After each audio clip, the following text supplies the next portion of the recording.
Hi, and welcome to Paper Route Scrapbooking. I'm Nadine, and today I'm going to be talking to you about how to use your leftover chipboard alphas in place of foam adhesive.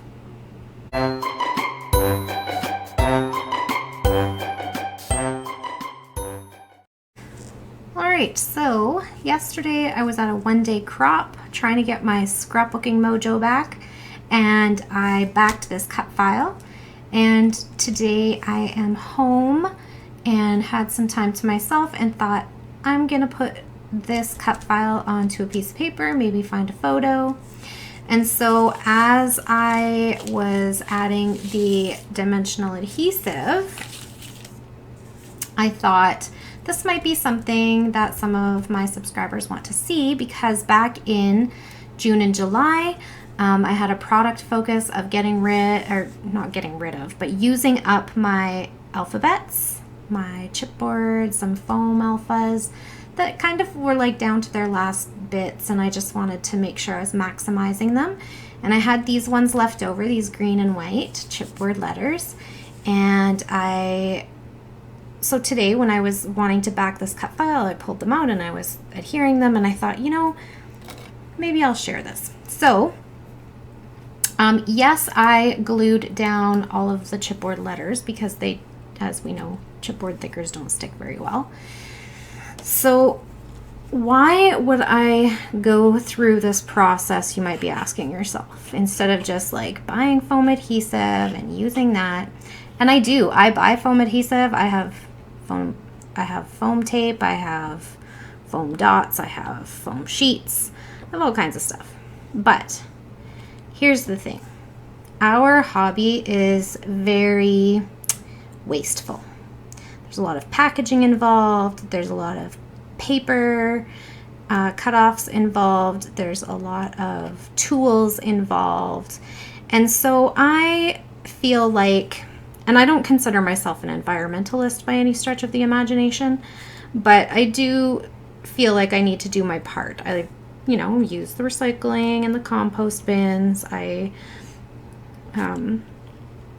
try to take electronics to the appropriate waste facilities, etc. So when it comes to my hobby, though, I feel like because it is such a hobby that produces so much waste, that it's probably good for me to try to make use of the things that I purchase. So instead of tossing these in the trash, it's nice for me to put them to use if I can.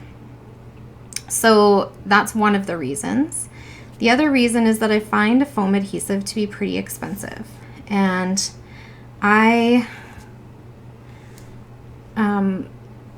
pay the money because I like using the product, but also if I can save money here and there and use up what I have already in my craft room instead, I would like to do that too, and just save that little bit of extra money. So I feel like this is kind of garbage kind of stuff that a lot of people would throw out. And so by using it as foam, as a dimensional adhesive behind my cut file, I feel like I'm saving a little bit of money that way. Also, I've already spent this money, so thickers aren't cheap. Chipboard stickers aren't cheap. So as you can see, most of these are chipboard thickers. I also have some bits up here. I ran out of chipboard thickers that are like, this was like a Bella Boulevard, I think, chipboard sticker sheet. And I'm just using the leftover bits as adhesive as well. And then the dots on the corners are all from my alphabet sheets. So I have completely bashed those alphabet sheets. If I didn't use it as a title or a number or an embellishment of some kind, it is being used here as dimensional adhesive. Now, some people might be like, oh my gosh, that's so time consuming. You had to glue the chipboard down and then you had to glue the adhesive down. Yeah, it is a little bit time consuming, but have you ever peeled the foam backing off of a bunch of Pop Dots? also incredibly time consuming. So I feel like it's a little of this and a little of that, and it all works out in the wash. So some people don't even like using dimensional adhesive because it is too time consuming. So this might not be your bag, and that's okay. I just wanted to share this little tidbit with you so you could see me putting it into action. Now, I don't actually have a plan for this layout yet. I don't have a photo for this layout yet. But once I do, I will pop back on and show you the finished product. Okay, so for the finished layout, the cut file did a lot of the work for me, but I did add a border strip at the top and bottom. I just cut these out of the 12 by 12 paper, and the whole reason I backed this cut file was because I finished this what is it called? Workshops on the Go scrapbooking kit from Close to My Heart, and I had some scraps left over, so I thought I would use them up. So this is kind of a representation of what that collection looked like. It's no longer available on their website. But I did use some of the, like the title came from there, and the star stickers that I added. So did the enamel dots, were also from that kit.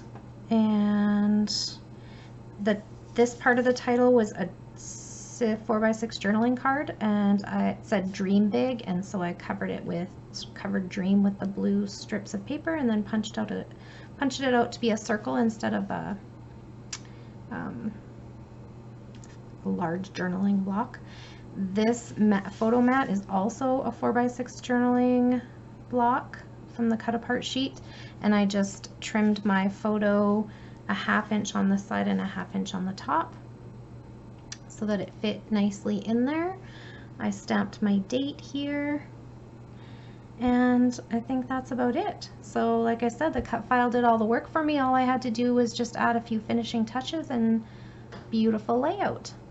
So now what I'm left with is these two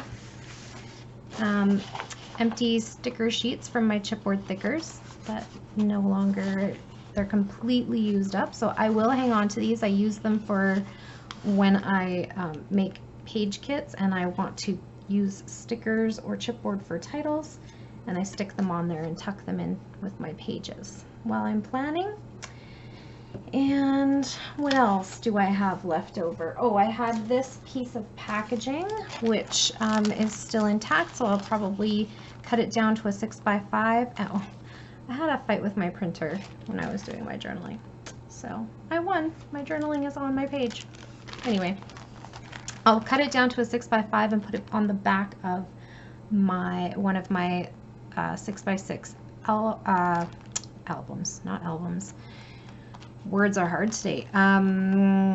Paper pads, so that I can tuck the scraps in there. So I'll just go looking for a 6x6 pad that doesn't yet have a pocket on the back, and I'll glue it on there.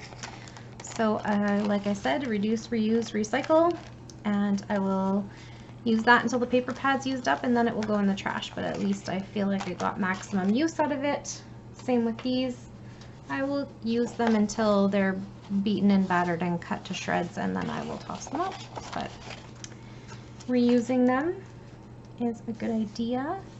And then I am left with a bunch of leftovers. Oops, there's my phone. From this kit. So I have a few enamel dots left, some stickers and whatnot. So I think I'm going to try to make another layout out of this. We'll see how it goes. I'm not sure yet. And here's the chipboard that I had left from that Bella Boulevard bit. So I'm just going to put that in my drawer to my left where my adhesive is. And that's where that will be. All right. So that is it for this layout. Thank you for hanging out with me today. I hope you enjoyed this video, and if you did, please click that like button and give me a thumbs up. Hit the show more button under the video description if you would like to find a link to where I get this cut file from, and to Close to My Heart for their scrapbooking workshops on the go. And if you have a question or comment, please leave it down below and I'll get back to you just as soon as I can. If you'd like to see more of my videos, it would make my day to have you as a subscriber. Just click that subscribe button and be sure to hit the notification bell if you want to be notified when a new video goes up. Have a great day, friends. Bye for now.